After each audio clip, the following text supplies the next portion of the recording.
पितामहः कथां वक्तुम् इच्छति।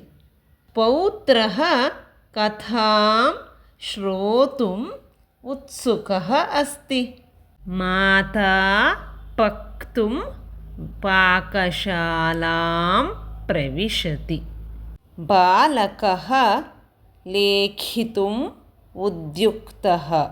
बालः आम्रफलं खादितुम् इच्छति।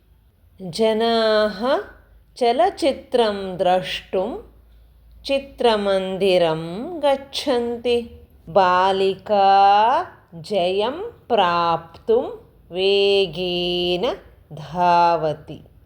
शिशुः स्नातुं न इच्छति।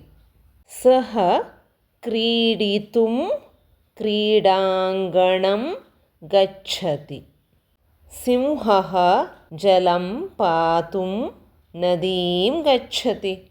तरुणी नूतनां शाटिकां धर्तुम् इच्छति।